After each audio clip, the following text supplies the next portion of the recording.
Bonsoir à tous, je vous espère en bonne santé. Ce matin, nous allons terminer notre cours sur le web. Donc, en résumé, nous avions au début expliqué ce que c'est qu'Internet. Internet n'étant rien d'autre que la structure, l'infrastructure, le web étant un service qui se sert d'Internet. Et comme exemple, on a défini le web comme étant un service, un système qui permet l'accès à d'autres services, à savoir, en exemple, une boutique, une pharmacie ou un marché qui représentait les sites web ou les applications web qu'on a. Et parmi les plus connus, on a Facebook, on a Google, on a Pinterest, on a Wikipédia, on a le site de l'université par exemple, qui sont des sites, et on a accès à ces sites-là à travers le système du web. Donc nous allons terminer le cours d'aujourd'hui avec de petites démonstrations.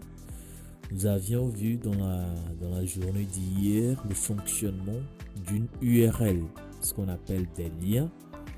Des liens, donc le lien ou l'URL, c'est en fait l'identifiant mémorable pour les humains.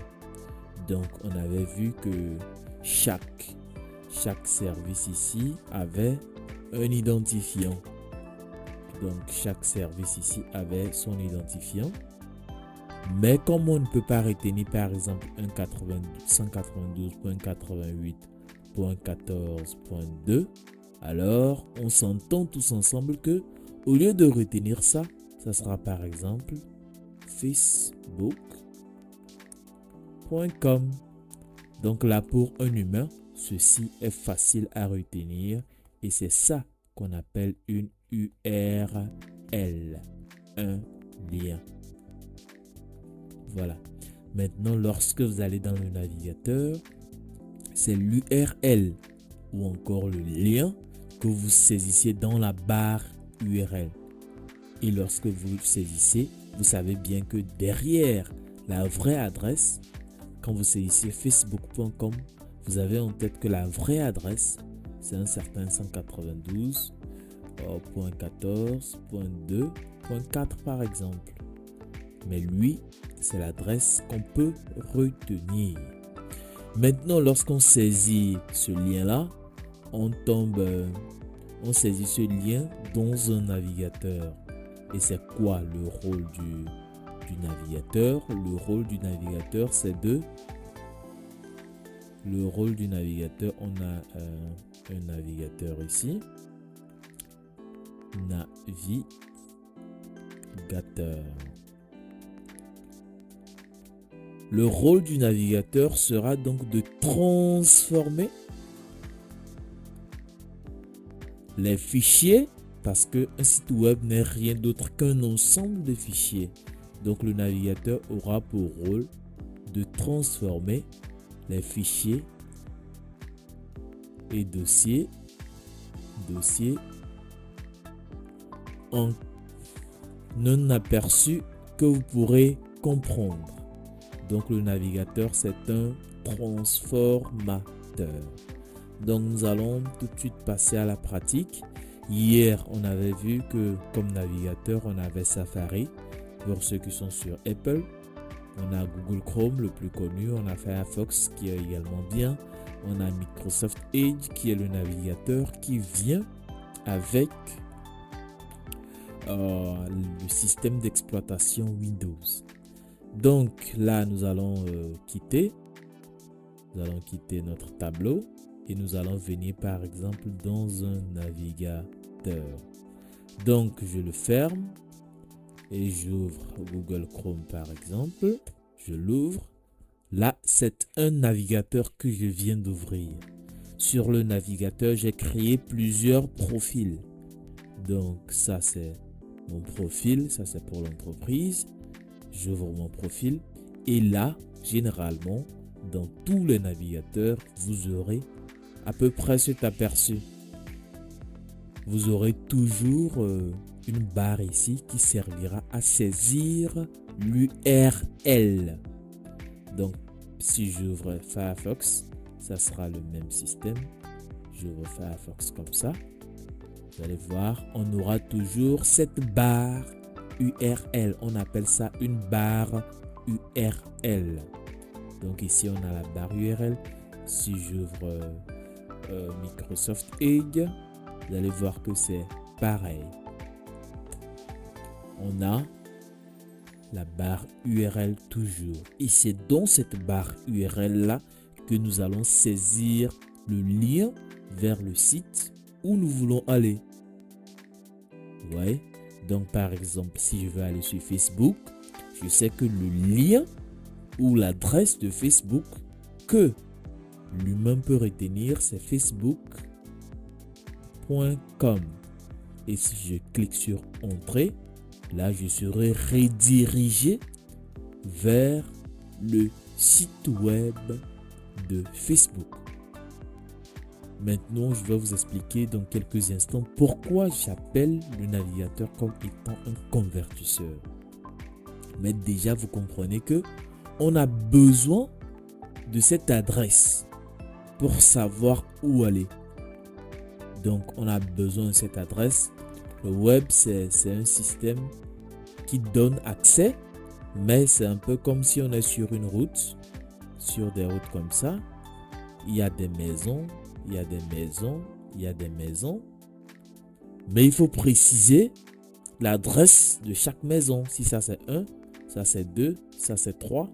Il faut préciser qu'on veut aller à l'adresse 3 pour qu'on nous y mène. Maintenant, au lieu des chiffres, on peut donner par exemple un nom, AMA. Donc, si on veut aller au niveau du service ici, on doit donner le nom ici qu'on appelle l'URL, ou plutôt un lien, le lien vers le site. Donc ici, voilà, on est redirigé vers Facebook.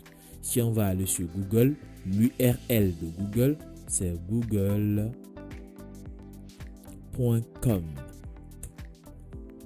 Donc là, on est allé sur Google.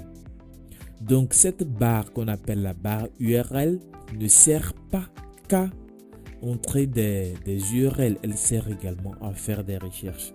Donc par exemple, si je cherche indépendance du Cap-Vert, eh bien, je tombe sur ça. Donc cette barre également peut servir à faire des recherches, mais initialement, cette barre a été faite pour les URL. Donc, ça c'est compris. Donc, maintenant, on va essayer de voir le vrai rôle du navigateur. Un site web ou une application web n'est rien d'autre que quelque chose comme ça. Là, je vais ouvrir mon éditeur de code et je vais ouvrir un projet web, vous allez voir. Donc, je vais ouvrir par exemple ce projet et vous voyez, en réalité, quand vous voyez un site web ou une application web, en réalité, c'est tout ce qu'on écrit ça. C'est ça là qu'on écrit. Vous voyez, on écrit tout ça. Et c'est tout ça, par exemple, si je peux lancer par exemple ce projet, je lance ce projet par exemple.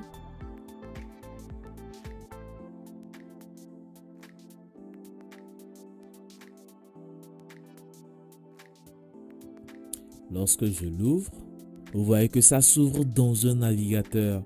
Et c'est le navigateur qui se charge de transformer ce qui était du désordre de l'autre côté là-bas en quelque chose d'aussi beau. Donc ça, c'est le navigateur qui fait ce travail. C'est pour ça que je l'appelle transformateur. Il transforme ce code incompréhensible ou difficile à comprendre par les humains en quelque chose d'aussi beau. Donc voilà le rôle d'un navigateur. Donc par exemple, si vous voulez devenir développeur web, ça veut dire que vous devez apprendre à écrire tout ça. Donc, si tout ça ne vous effraie pas et que ça vous intéresse, donc c'est ça que vous devez apprendre à écrire pour pouvoir avoir ce genre de résultat. Vous voyez? Donc, c'est aussi simple que ça. En résumé, le web a besoin d'un navigateur pour fonctionner. Donc, un navigateur se charge de transformer ces fichiers à la base en des rendus agréables et accessibles aux humains. Donc, voilà en gros ce qu'il y a à comprendre sur le web. Et avec ces connaissances-là, vous comprendrez maintenant ce qui se passe derrière lorsque vous utilisez un navigateur, lorsque vous allez sur un site ou lorsqu'il y a un problème. Merci.